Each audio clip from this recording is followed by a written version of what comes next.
Conservative new media sports fans, he did it again. That's right. Timmy Terrific has worked his magic one more time.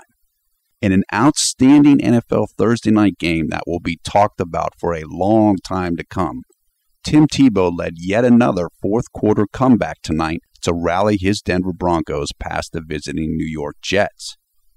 The final score of the game was 17-13 for the Broncos.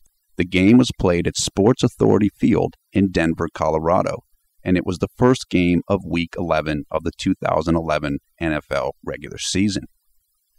With the win, the Broncos improved to 5-5 on the year and move into sole possession of second place in the AFC West division.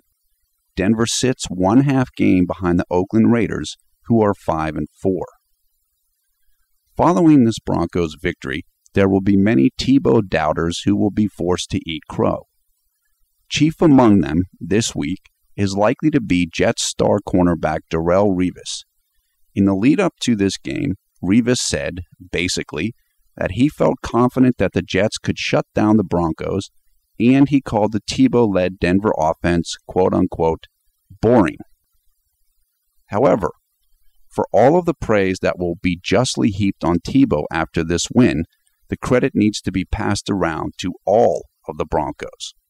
What is happening with the Broncos since Tebow has been made the starting quarterback is that they are functioning as a complete, motivated team. The defense is flying to the ball, guys are looking to make plays for each other, etc. In short, Tebow's injection into the lineup has stirred the entire squad, and that energy and enthusiasm is translating into wins like tonight's. On defense, the Broncos absolutely manhandled Jets quarterback Mark Sanchez in a manner that recalled the glory days of the fearsome Orange Crush defense of the 1970s. Though Sanchez was only sacked 3 times, he was punished throughout the game and seemed hesitant at certain moments because of that pressure. Denver cornerback Andre Goodman had a critical defensive score late in the third quarter to tie the game at 10-all. Goodman jumped a passing route, tipped the pass to himself, and then ran the INT in from 26 yards. After Jets kicker Nick Folk put New York up 13-10 with around 9 minutes to go in the contest, you started to wonder if it was Timmy time again. And the answer was, not yet. The teams traded punts before the Broncos got the ball on their own 5-yard line with little under 6 minutes to play in the game. We will include several links on this game in the video description below the video player.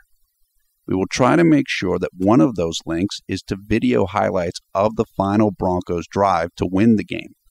You have to see it to believe it. Now it was Timmy time.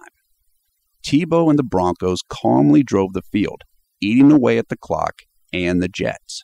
Then, with around 1 minute to play and the ball at the Jets' 20-yard line, Tebow took off on what I think was a designed run, and he just kept going.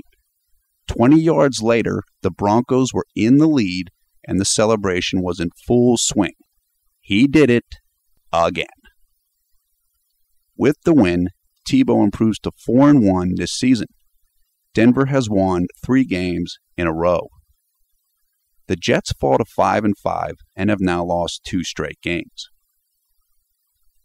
Whatever else Tim Tebow is or is not, he is a winner, he is clutch, and he does seem to get the most out of his teammates, at least from an effort perspective. As any professional football player or coach could tell you, that is incredibly valuable.